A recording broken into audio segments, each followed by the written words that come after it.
दोस्तों, high court ने चुनाव के नतीजों पर रोक लगा दी है और अब ईवीएम मशीनें 3 हफ्ते तक सील बंद रहेंगी। पूरे 3 हफ्ते के लिए चुनावी नतीजों को टाल दिया गया है। दूसरी बड़ी बात यह है कि इसमें 11 लाख वोटर, जी हां, गौर से सुनिए, 11 लाख वोटरों का नाम डुप्लीकेट पाए गए हैं। और आपको याद होगा कि राहुल गांधी ने प्रेस कॉन्फ्रेंस की थी। उस प्रेस कॉन्फ्रेंस में उन्होंने कर्नाटक का जिक्र किया था कि वहां वोटर लिस्ट में एडिशन डिलीशन का खेल हुआ है। फिर उन्होंने महाराष्ट्र का जिक्र किया, कहा कि वहां भी यही गड़बड़ी हुई है। हरियाणा में भी ऐसे ही बताया गया। कई सारे गंभीर आरोप राहुल गांधी ने लगाए थे। अब बॉम्बे हाई कोर्ट ने चुनाव आयोग को बड़ा झटका दिया है। झटका यह है कि न सिर्फ नतीजों पर रोक लगाई गई है, बल्कि उससे पहले 20 नगर परिषद और 4 नगर पंचायत के चुनाव रद्द भी कर दिए गए हैं। और दूसरी तरफ यह भी हुआ कि बीजेपी के नेता पूर्व मुख्यमंत्री देवेंद्र फडणवीस चुनाव आयोग पर सवाल बरसा रहे हैं। बीजेपी चुनाव आयोग से पूछ रही है, चुनाव के ठीक 24 घंटे पहले कौन से नियम के तहत ये सब हो रहा है। सबसे अहम बात यह है कि अब बीएलओ घर घर जाएंगे, घर घर जाकर सत्यापन करेंगे कि कौन सा वोटर असली है और कौन सा डुप्लीकेट। यहां आपको बता दूं कि महाराष्ट्र में नगर निकाय के चुनाव हो रहे हैं और कल 3 दिसंबर चुनाव के नतीजे आने थे, लेकिन नतीजे आने से ठीक पहले बॉम्बे हाईकोर्ट ने कहा कि पहले 20 तारीख को चुनाव करवाइए और उसके बाद 288 नगर परिषद और नगर पंचायतों के सभी नतीजे 21 तारीख को एक साथ जारी की जाएंगी। ये बात बॉम्बे हाई कोर्ट की तरफ से कही गई है। अब इसमें सबसे बड़ी बात यह है कि 1 करोड़ 7 लाख मतदाताओं ने वोट डाला था और 246 नगर परिषद तथा 42 नगर पंचायतों के चुनाव के नतीजे आने थे। इसके लिए 13,000 से ज्यादा मतदान केंद्र भी बनाए गए थे। लेकिन अब 11 लाख डुप्लीकेट वोटर्स को ढूंढने के लिए बीएलओज घर घर जाएंगे, घर घर जाकर सत्यापन किया जाएगा कि कौन वोटर असली है और कौन डुप्लीकेट। आप सोचिए, चुनाव चल रहा है और ठीक नतीजे से पहले यह सामने आता है कि 11 लाख वोटर डुप्लीकेट हैं और इसमें से 4.5 लाख वोटर ऐसे हैं जिनके कई जगह अलग अलग वार्डों में नाम दर्ज मिले हैं। ठीक ऐसा ही मामला दिल्ली में भी सामने आया था। दिल्ली में कांग्रेस की प्रवक्ता रागिनी नायक ने बाकायदा वोटर लिस्ट दिखाते हुए कहा था कि एक ही व्यक्ति के 90 जगह नाम दर्ज हैं।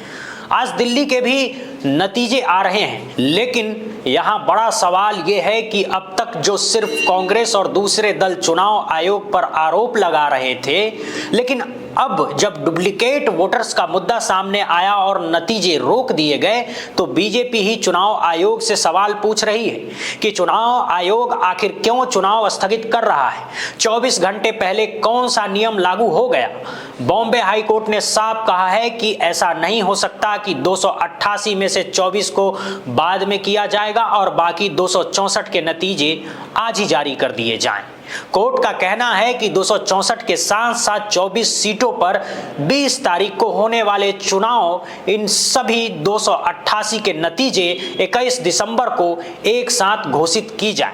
दरअसल राज्य निर्वाचन आयोग ने प्रतिक्रियागत अनियमितताओं और अन्य अदालती मामलों का हवाला देते हुए कुल 288 में से 20 से लेकर 24 नगर परिषद और नगर पंचायतों में चुनाव स्थगित कर दिए थे। अब इन जगहों पर 20 दिसंबर को मतदान होगा और सभी नतीजे 21 दिसंबर को घोषित करने होंगे।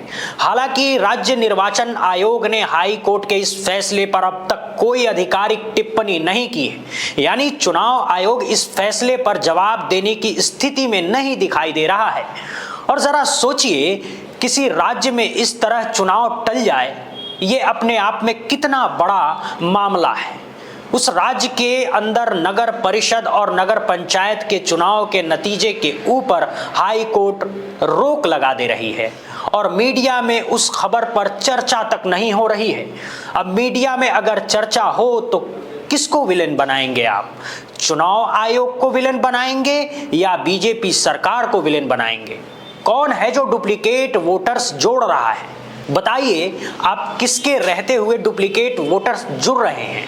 और ये 11 लाख वोटर, क्या उन्होंने विधानसभा चुनाव के अंदर खेला किया? 65 लाख वोटर की बात जो है वो विधानसभा चुनाव और लोकसभा चुनाव के बीच में राहुल गांधी ने प्रेस कॉन्फ्रेंस करके कहा था कि 65 लाख वोटर जो हैं वो जोड़े गए विधानसभा चुनाव और लोकसभा चुनाव के बीच में। लोकसभा चुनाव में बीजेपी को वहां पर महाराष्ट्र में तगड़ा झटका लगा था, आप मत भूलिए इस बात को। और उसके बाद में 65 लाख वोटर वो विधानसभा चुनाव से ठीक पहले जुड़ते हैं। लेकिन अब मीडिया में इस बात की चर्चा नहीं हो रही है कि भैया वहां पर चुनाव के नतीजे वो उन पर रोक भी लगा दी और 24 जगह पर चुनाव जो है स्थगित भी हो गए हैं। कहीं पर चर्चा नहीं है। क्या ये सामान्य बात लग रही है आपको? और जाहिर सी बात है बॉम्बे हाई कोर्ट ने वहां पर रोक लगाई है तो कुछ सोच समझ करके ही लगाई होगी। और खुद चुनाव आयोग ने चुनाव टाले हैं तो इसका मतलब यह है कि तथ्यात्मक तौर पर चीजें पहुंच गई थी चुनाव आयोग के पास में। अब वहीं पर कुछ ऐसा था कि नहीं जिसको बचाया जाए। बड़ी बात इसमें एक और है। बड़ी बात यह है कि इन चुनावों के अंदर एकनाथ शिंदे वो अलग चुनाव लड़ रहे हैं, बीजेपी अलग चुनाव लड़ रही है। इसीलिए भी अब मीडिया किसका पक्ष ले, बीजेपी का पक्ष ले या एकनाथ शिंदे का पक्ष ले, वहां पर सभी मीडिया के लिए मुसीबत है। किसको विलेन दिखाए? क्योंकि मीडिया में तो यही है कि रिपोर्टिंग खत्म हो गई है, एक आदमी को विलन बना दिया जाता है। राहुल गांधी अगर चुनाव आयोग पर सवाल पूछेंगे तो विलेन बना दिया जाएगा, बीजेपी को भगवान बना दिया जाएगा। ये जो है वो मीडिया का रवैया ये बहुत ही निंदनीय है। तो यहां पर एकनाथ शिंदे के समर्थक ये कह रहे हैं कि बीजेपी के लोग पैसे बांट रहे हैं। ये भी आरोप लग रहे हैं कि एकनाथ शिंदे के समर्थक ने आरोप लगाए हैं कि एकनाथ शिंदे वो खुल करके प्रचार कर रहे हैं अपने उम्मीदवारों के लिए। एनडीए वहां पर बिल्कुल टूट चुकी है, दोनों अलग अलग चुनाव लड़ रहे हैं लेकिन कोई चर्चा नहीं है। मुख्यमंत्री देवेंद्र फडणवीस ने राज्य चुनाव आयोग द्वारा 288 स्थानीय निकायों में से 24 में नगर परिषद और नगर पंचायत चुनाव स्थगित करने के फैसले की तीखी आलोचना करते हुए आयोग को स्थगित करने के फैसले को मनमाना कानूनी रूप से अस्थिर और सैकड़ों उम्मीदवारों के साथ में गहरा अन्याय करार दिया है। ये देवेंद्र फडणवीस कह रहे हैं कि चुनाव आयोग मनमाना कानूनी रूप से अस्थिर और सैकड़ों उम्मीदवारों के साथ में अन्याय कर रहे हैं। ये देवेंद्र फडणवीस ने कहा है। उन्होंने कहा है कि उम्मीदवारों ने पूरी चुनावी प्रक्रिया की तैयारी और प्रचार कर लिया था, फिर भी आयोग ने एक तरफा फैसला दिया है। गजब है साहब, मीडिया में कहीं बात नहीं हो रही है। मुख्यमंत्री बरस रहे हैं चुनाव आयोग पर कि चुनाव आयोग अन्याय कर रहा है, चुनाव आयोग मनमाना तरीके से वो अपना काम कर रहा है, चुनाव आयोग वो हमारे साथ में न्याय नहीं कर रहा है। इस तरह की बातें कही जा रही है, फिर चर्चा नहीं कहीं पर। राहुल गांधी करेंगे तो फिर कहेंगे कि इनको तो विश्वास ही नहीं है, ये तो चुनाव हार रहे हैं, इसीलिए ऐसी बातें कही जाती है। राहुल गांधी अगर कहते हैं चुनाव आयोग पर सवाल उठाते हैं, ममता बनर्जी सवाल उठाती है, तो इस तरह की बात कही जाती है कि ये तो चुनाव से पहले रोने लग गए। अब देवेंद्र फडणवीस ने भी रोना स्टार्ट कर दिया है, उनको भी चुनाव में हार का डर लग रहा है। हाई कोर्ट के फैसले पर प्रतिक्रिया देते हुए सीएम फडणवीस ने कहा कि उन्होंने फैसला नहीं देखा है, अगर हाई कोर्ट ने आदेश दिया है तो उसका पालन करना होगा। मैं ये नहीं कहूंगा कि चुनाव आयोग ने गलती की है, लेकिन उन्होंने कानून की गलत व्याख्या की है, सिर्फ इसलिए कि कोई अदालत गया, चुनाव स्थगित कर दिया गया, जबकि अदालत ने कोई स्थगन नहीं दिया था। अब देखिए साहब, मतलब गुड़ भी खाएंगे और गुलगुले से भी परहेज नहीं करेंगे। यहाँ एक तरफ आप कह रहे हैं कि चुनाव आयोग मनमानी तरीके से काम कर रहा है, अन्याय कर रहा है, दूसरी तरफ कह रहे हैं कि मैं चुनाव आयोग को गलत नहीं कहूँगा। ये तो बहुत मजबूरी की बात है साहब, क्योंकि अगर गलत कहेंगे तो फिर वही बात है। अगर आप भी राहुल गांधी की लाइन में आकर के खड़े हो जाइए और जाहिर सी बात है, या तो आप ये बताइए कि आपके साथ में ठीक हुआ है या फिर आप ये बताइए कि आपके साथ में गलत हुआ है। ये दोनों नाव पे कैसे जवाब सवारी करेंगे? सवाल इस बात का है कि 11 लाख डुप्लीकेट वोटर अगर आए हैं तो वो कहां से आए, और क्यों नहीं बीजेपी ये सवाल खड़ा करे कि 11 लाख वोटर वो जोड़े गए हैं तो एकनाथ शिंदे वाले हैं, या एकनाथ शिंदे वो बताएं कि ये बीजेपी वाले हैं या कांग्रेस वाले बताएं किसके हैं ये 11 लाख वोटर। 11 लाख वोटर कोई सामान्य बात नहीं है, और 11 लाख वोटर उन 24 नगर परिषद और नगर पंचायत के उन दायरों में हैं, उन इलाकों में हैं, उन क्षेत्रों में हैं। आप बताइए कि अगर छोटे छोटे इलाकों में 11 लाख वोटर अगर वो डुप्लीकेट निकल रहे हैं तो फिर क्या कहा जाए। कि महाराष्ट्र के चुनाव में हमारी एनालिसिस के बाद वोटर लिस्ट पे कोई सवाल उठे हैं। मैं आज हिंदुस्तान के युवाओं को यह डेटा दिखाना चाहता हूं। सबसे पहला सवाल, 5 साल में जितने वोटर लिस्ट में ऐड किए गए थे उससे ज्यादा वोटर महाराष्ट्र में 5 महीनों में ऐड हुए हैं। 32 लाख वोटर्स विधानसभा 2019 एंड 2024 के बीच में।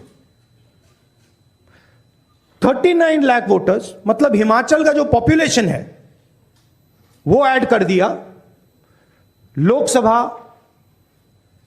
2024 एंड विधानसभा 2024 के बीच में। यह पहला सवाल है। ये जो एडिशनल वोटर्स ऐड किए हैं ये हैं कौन, ये कहां थे और ये कहां से आए, पहला सवाल। दूसरा सवाल बहुत महत्वपूर्ण सवाल, महाराष्ट्र का पॉपुलेशन सरकार के मुताबिक, महाराष्ट्र का अडल्ट पॉपुलेशन सरकार के मुताबिक 9.54 करोड़। महाराष्ट्र का adult population 9.54 crore. Election commission के मुताबिक महाराष्ट्र में 9.7 करोड़ वोटर्स हैं। इसका मतलब इलेक्शन कमीशन कह रहा है, देश की जनता को कह रहा है, देश के युवाओं को कह रहा है कि महाराष्ट्र में एडल्ट पॉपुलेशन से ज्यादा वोटर्स हैं। यह कैसे हो सकता है। तीसरा सवाल, यह एक उदाहरण है, कामठी विधानसभा। यहां पे कांग्रेस पार्टी को लोकसभा में 1.36 लाख वोट मिला है। विधानसभा में तकरीबन उतना ही वोट हमें मिला, 1.34 लाख।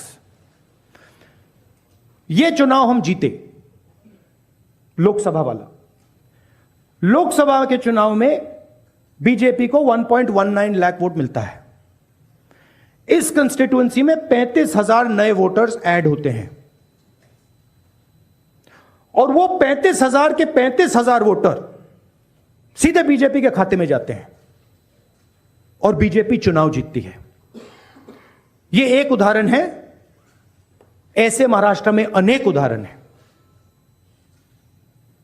हमारी कंस्टिट्यूएंसीज में, एनसीपी की कंस्टिट्यूएंसीज में, शिवसेना की कंस्टिट्यूएंसीज में। हमारा वोट महाराष्ट्र में कम नहीं हुआ है,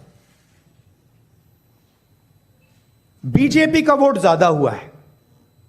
ये वोटर्स कहां ऐड हुए हैं, जहां पे बीजेपी की स्ट्राइक रेट 90+% है। हिस्ट्री में 90% स्ट्राइक रेट नहीं रही है।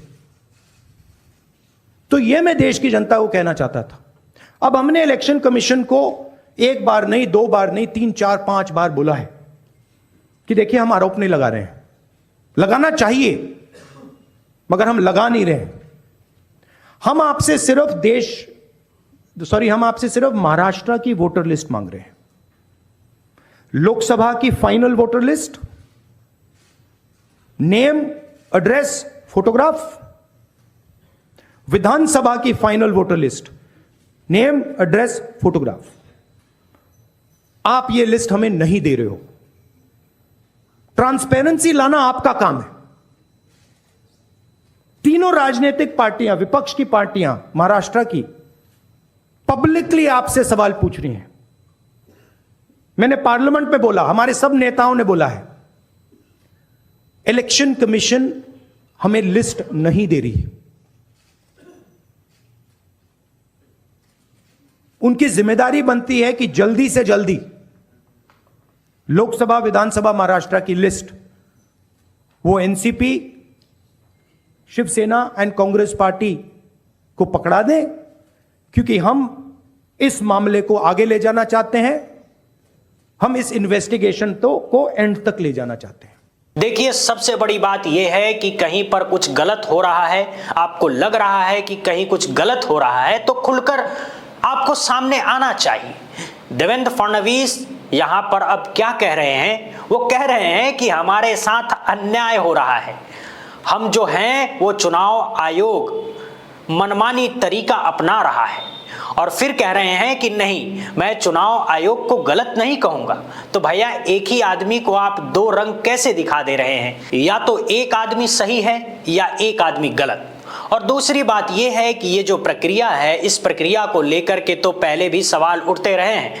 तब आप चुप थे, तब आप खामोश थे, तब आप इलेक्शन कमीशन को लेकर कुछ नहीं कह रहे थे। राहुल गांधी घूम घूम करके कह रहे थे कि महाराष्ट्र में अचानक 1 करोड़ वोटर जोड़ दिए गए।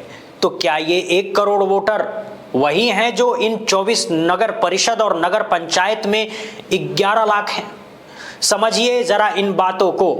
अगर ये 24 नगर परिषद और नगर पंचायत के जहां पर चुनाव स्थगित हुए हैं, जिसमें ये माना जा रहा है, ये कहा जा रहा है कि 11 लाख इसमें डुप्लीकेट वोटर हैं, तो क्या पूरे महाराष्ट्र लेवल पर ये 1 करोड़ वोटर हैं?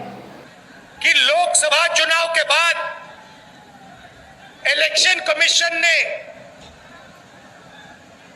महाराष्ट्र में जादू से 1 करोड़ नए वोटर पैदा कर दिए। लोकसभा में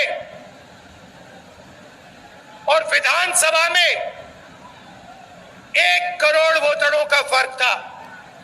और भाई और बहनों, जहां भी ये नए वोटर आए, वहां पर बीजेपी का गठबंधन जीता। हमारा 1 वोट कम नहीं हुआ। हमारे गठबंधन को जितने वोट लोकसभा में मिले, उतने ही वोट हमें विधानसभा में मिले। बीजेपी को सारे के सारे नए वोटरों के वोट मिले और वो चुनाव जीते। हमने शिकायत की, इलेक्शन कमीशन से उनको कहा हमें वीडियोग्राफी दिखाओ। इलेक्शन कमीशन ने मना कर दिया। उसके बाद हमने इंक्वायरी शुरू की। चुनाव में अगर कहीं पर कुछ गलत हो रहा है तो जाहिर सी बात है, आज नहीं तो कल आपको इस चीज का सामना करना पड़ेगा। आप आज सिस्टम में हैं, प्रक्रिया में हैं। बहुत बार कांग्रेस पार्टी की तरफ से, विपक्ष की तरफ से यही कहा जाता है कि कल को जब बीजेपी विपक्ष में आएगी तो बीजेपी को भी इन चीजों का सामना करना पड़ेगा। और जिस तरीके से राहुल गांधी ने कहा है कि टूरिस्ट वोटर है, यानी वो महाराष्ट्र जाते हैं, वो कर्नाटका जाते हैं, वो बिहार जाते हैं, और इस बारे में तो खुलकर के दिखा बिहार चुनाव में। बीजेपी के कई नेता ऐसे थे जो दिल्ली के अंदर वोट डाल चुके थे, दिल्ली विधानसभा में, और फिर जाकर के बिहार में भी वोट डाल रहे हैं। Second example, same voter voting in multiple polling booths in Karnataka in the assembly, and also voting in Uttar Pradesh, voting in Lucknow, voting in Varanasi. This is the gentleman called Aditya Srivastava. He votes in booth number 458, same person. He votes again in booth number 459, same person. Go down. And then this gentleman goes Karnataka, Uttar Pradesh, Karnataka, and Maharashtra. He's got his name on 4 lists, different states, different polling booths. And I remind you, this is not an individual. There are thousands and thousands of these people that we found. कुल मिलाकर के सबसे बड़ी बात यह है कि किस राज्य में चुनाव के नतीजों पर रोक लगी है और चुनाव को स्थगित किया गया है, चुनाव आयोग ने किया है और इसको लेकर के कहीं कोई खबर नहीं है, कहीं कोई बात नहीं कर रहा है। कांग्रेस पार्टी की एक सांसद वो कुत्ता लेकर पहुंच गई। इस बात पर भी डिबेट हो रही है कि कुत्ता लेकर के कैसे पहुंच गई, लेकिन एक राज्य के अंदर चुनाव के नतीजे क्यों रोके जा रहे हैं, 11 लाख डुप्लीकेट वोटर कहां से मिल रहे हैं, कहीं आपने डिबेट देखी, जरा भी कहीं आपने सुना? शेयर कीजिए इस खबर को और आप क्या सोचते हैं नीचे कमेंट बॉक्स में लिखिए। जय हिंद, जय भारत।